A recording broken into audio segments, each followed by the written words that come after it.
Ladies and gentlemen, welcome back to the video. Hopefully you're doing fantastic today, and welcome back to the CuppaTeaSMP. It is episode 8, and in the last episode we finished off our basic island for our base. You can see here that we built our giant storage system and another building here which I am still trying to repurpose into a smelting house, and I am really happy with the way these things have turned out. I still need to move all the resources from that building into here, but that shouldn't take too long, and there's definitely a whole lot more space in this storage system. Now, as I said in the last episode, this is more for looks more than actual working storage system. Of course, this isn't the most efficient sorting system you could have.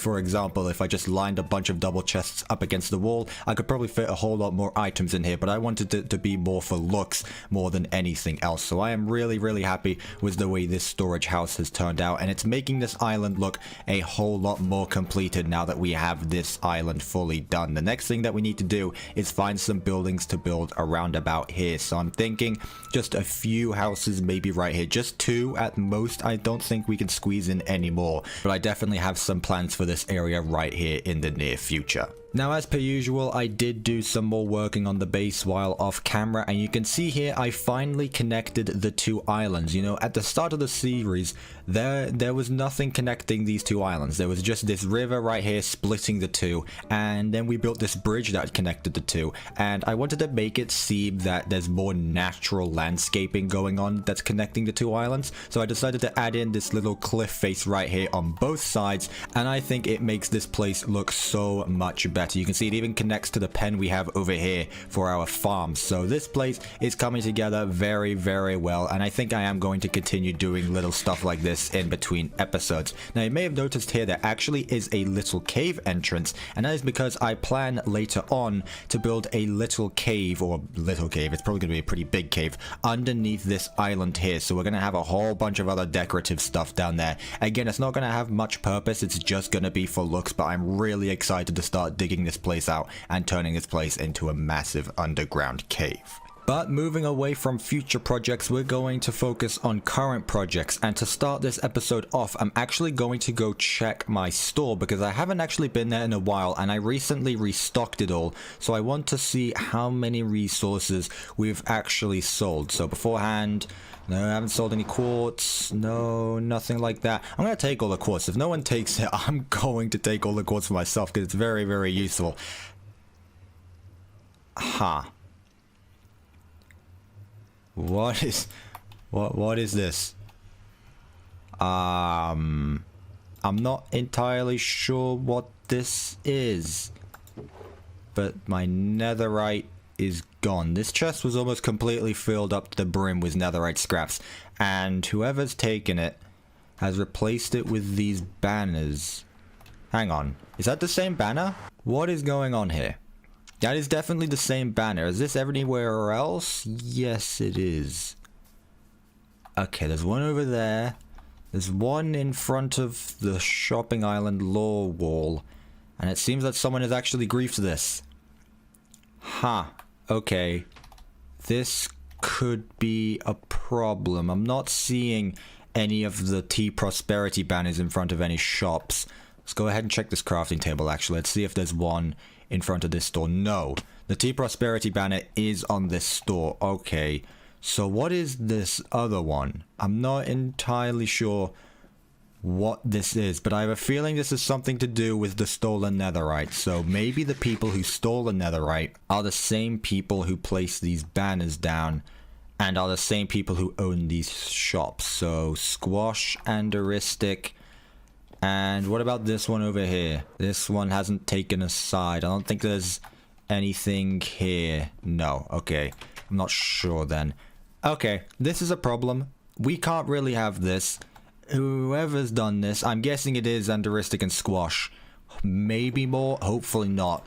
have taken all of my netherite and have taken down the rules for the shopping island. So whatever this is, this has been some coordinated assault against the shopping island, and we kind of need to do something about this because we made these laws, but we haven't actually made a way to enforce them or to protect the island. So I'm actually gonna have to change my plans for this episode, and we're gonna have to form some kind of security and defense to make sure that nothing like this happens again, because we cannot have a smaller revolution like this happening on the server. Our rules need to be enforced so that way everyone on the server can be protected, and that way there is no anarchy on this realm. So I think the best plan of action here is to first of all make a plan of defense. So we're going to need some kind of headquarters, so that way the T-Prosperity has some place to be and to think about what plans we're going to do to stop this stuff from happening again. So what I've done in the past few episodes, in between episodes, I do a lot of work off camera. I mean, probably do more work off camera than I do on camera, but that's besides the point. There's probably a bunch of boring stuff anyway. I've gathered a bunch of resources, so I've thought of what base we could make for the T-Prosperity. This isn't a brand new idea that I've had. I think this was like 2 episodes ago. I had the idea of making the T-Prosperity, so even before this was established, I've been thinking about what to do, and I think I finally have a design in mind for what our headquarters is going to be. And you'll see in this double chest here, we have quite a few shulker boxes full of supplies. You know, when we built the giant gold farm, we had 3 shulker boxes worth of supplies. Here we have quite a bit more resources. You can see the amount of sand, cyan, terracotta, and stone. We have a lot of stone here and a lot of other resources that is going to be used for this giant mega build. I finally come up with a design, put it together in a test world. I'm happy with the final outcome, and that is what we are going to be building in today's episode. I said at the end of last episode we wouldn't do any more building because we've kind of been doing a lot recently. We built this place, we built the giant farm, but we're gonna have to put our building caps back on, and we're gonna have to build a mega base for the T-Prosperity, so that way the rules for the shopping island can be enforced and the rest of the realm can be protected. So as I said, I have been thinking about this for a few episodes now, and I think the best location for me to build this is going to be halfway between my island and the shopping island. So on this little cobblestone platform right here is exactly where we are going to be building this giant base. Now, I'm not spoiling it yet. You guys are going to have to wait for the time lapse to see what I'm building, but trust me, once we get into this time lapse, it's going to be a mega one, by the way. It's going to take a couple of days because this base is probably the biggest Minecraft project I've worked on in a very, very long time. Definitely bigger than the gold farm. So once we do get started, you guys will notice what this is, but I'm going to keep this a surprise until we get into the time lapse. But right here is where we are going to be building the base, halfway between the shopping island and halfway between my island, so that way we have quick and easy access from both places to get to here. So it's still in proximity of the shopping island, so that way the laws can be enforced, but it's also near my base, so in case we need to gather some resources and bring some resources back and forth from my base to this island, it should be a whole lot easier. So before we do start this time lapse, I just want to remind you guys that if you've made it this far into the video, you obviously do enjoy this type of content, so make sure you leave a like on this video and subscribe to the channel if you are brand new. And if you do subscribe, make sure you hit the bell notification ring so you're notified every time I upload. That way you don't miss out on the content that you enjoy. But without further ado, let's get into a time lapse and build the T-Prosperity base / headquarters.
That was one giant time lapse right there. That was about 5 hours of work condensed into about 3 minutes. So hopefully that was one of the more enjoyable time lapses, as we got almost this entire thing completely done.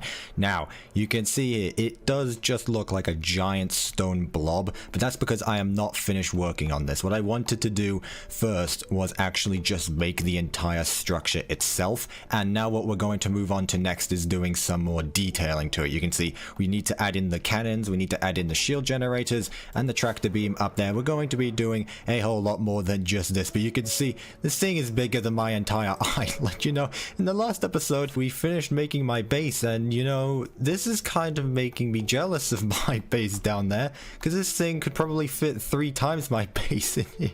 So I'm really glad that we managed to get this all together in one giant time lapse, but I'm really proud of it. And if we go on the inside here, there is a lot of space for some interior work to do. You can see we have a lot of room here. And I actually plan on doing quite a bit, you know. I didn't just want to do an exterior base and do nothing in the inside, just put like a little meeting room here. No, we're going to do full-on rooms everywhere. I'm going to see how much I can actually squeeze into here.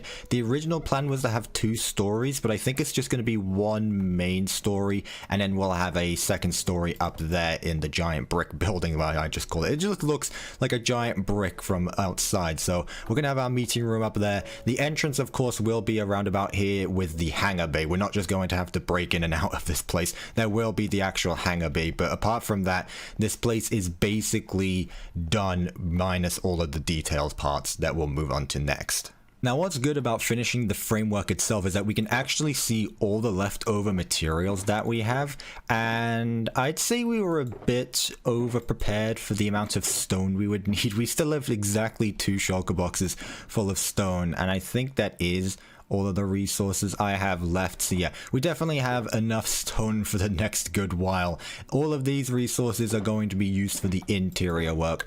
I'm going to try my best to make this look like the interior of a Star Destroyer. I'm going to try my best here, and then you can see here, this is mostly what the exterior is going to be. I'm going to mix some andesite, some furnaces, and just make a few details that make this place don't just look like a solid block like it is at the moment. So we should hopefully have some fun with that. So we'll go ahead and grab all these resources and get starting working on the exterior detailing, and then we can actually move on to the interior and call this project complete. So starting the exterior detail, what I wanted to do was work from the back and work our way forward. So you can see here what me and Seth, or Wither Reborn, started out with was starting out with the bridge and the 8 side cannons, and already the difference that this makes now that there's actually detail on the build, it just looks a million times better now that there's actually some depth to it and it's not just a giant stone structure. This place looks a whole lot better. You can see the front of the bridge is looking really cool, and there's actually quite a bit of space inside the bridge that we can put some stuff in. I'm not entirely sure what we're going to do. Maybe we can have a giant elevator go through the entire neck all the way to the actual hull of the ship. I think that would be a pretty cool idea.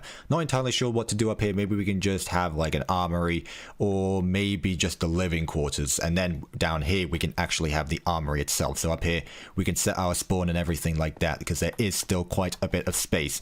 But moving on to the back as well, we also did some more detailing on the back of the neck that you can see here. Quite a few blast furnaces, quite a few regular furnaces, and I must say these blast furnaces mixed with other blocks make this build look so much better. I mean, I would have never thought that using utility items like this would actually make for good detail, but actually they look really nice. You can see here, mixing these 4 blocks together, the blast furnaces, the regular furnaces, and smooth stone slabs, they all look really good. And then just mixing in some andesite here and there just to give the stone a little bit more texture, and this place is looking really nice. I'm really liking the way this place is slowly coming together. So as I said, we're going to move from the back all the way to the front. So I think the next thing I'm going to be working on is the giant brick structure right here. And once again, this place should look a whole lot better and a whole lot more detailed now that there's not just going to be stone all over the place.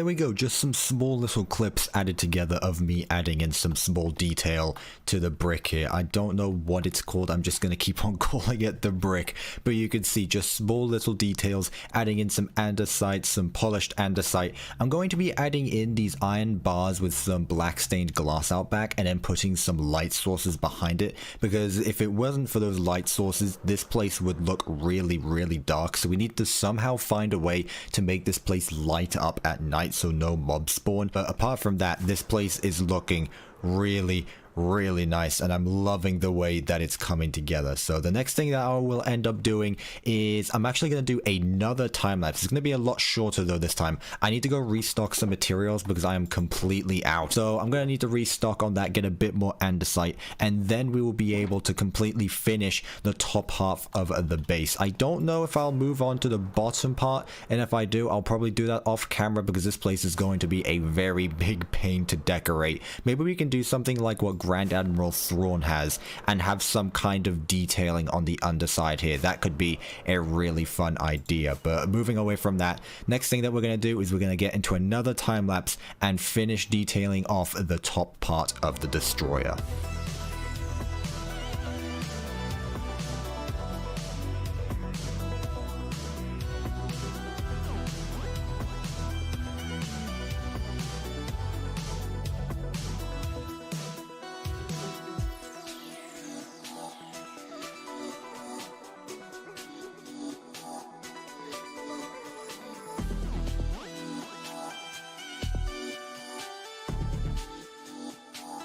And there we have it, just a small little time lapse of adding detail to the top of the ship. And I must say, there was no pattern I did here. I just threw a bunch of blocks together and made some kind of pattern that would make it not look as boring. And I'd say I did a kind of a good job at it. I'm really liking now that there's actual more detail and depth to the build. And so this place doesn't just look as boring as one solid color. I'm really liking the way this place came out. And I'm pretty sure this is everything to do with the top of the ship. Everything else we just need to do is the interior and possibly the underside. Of course, we will have to add some lighting later on. I'll put some lights underneath some slabs, maybe some underneath some of these blocks, but I will move on to that later on. I don't think I'll do that on camera because it'd be kind of boring. But the next thing to do is to map out the interior. I don't think I'll get all of it done in this episode, as I kind of want to wrap this video up and then publish it. So what I think I'm going to do is just make a layout of where all the buildings are going to be. Add the entrance, because as you saw at the moment, I'm currently just breaking the side and entering in that way. We will have an actual entrance later on, but what I want to do now is just map out the area where all the rooms are going to be, and we'll see how it looks after that. Now, when I said I was going to map out the interior, I literally meant that I would just do a little bit of work mapping out the room. So right here, I dug out a big hole in the underside of the ship, adding in the hangar. So the hangar is going to be a pretty big room. Right here, we've got the entrance, so hopefully you won't be able to miss the inside of the ship. And then we'll have the rest of that hangar here. But right here, we're going to walk up these stairs, and there's actually going to be a door here that is going to be password protected. So people are not going to be able to go inside the interior of the ship unless they have a right password. But once we go through that door, we're going to be entering a massive room right here, which is kind of going to be the main hub that links most of the rooms. We'll move on to this part over here later on, but this room right here will link into two other rooms. One right here, which is going to be another massive room, another one right here of the same size. But this arrow right here is going to lead to an elevator, which leads to this top part right here, which is what's going to be the meeting / war room. So I'm really excited to make that in the near future. We're going to have a redstone elevator that leads up to the second level. I think that is going to be really cool. But if we go back this way, there's going to be two corridors that go on either side of the hangar bay. So we're going to go around here. There's going to be two other rooms right here. I'm not sure how big I want to make these rooms. I still want there to be enough space, but I don't want it to feel too crowded either, as the rooms are going to get smaller as we progress further down the ship. But as we continue on here, we're going to lead to a single corridor corridor, which is just going to lead to 2 more rooms here and another 3 rooms up front. So 2 tiny ones right here and another one that will fill up this space right here. So this is just the general idea of what I have planned for the near future when we do the interior of this base, which I won't be doing in this episode, as I want to get this episode out and so that you guys can watch it, because it has been quite a while since I uploaded on the CuppaTeaSMP. But I'm going to leave this video here, guys. Hopefully you guys did enjoy. If you did, make sure you leave a good old like on it. If you're new to the channel, why not consider subscribing? If you do subscribe, make sure you hit the bell, make sure it's ringing so you're notified every time I upload and you never miss a video. This was one giant episode today, guys. It took several days, almost an entire week to film, so I really would appreciate it if you guys could leave a like and show your support. But hopefully you guys did enjoy, and I will see you in my next video. Goodbye.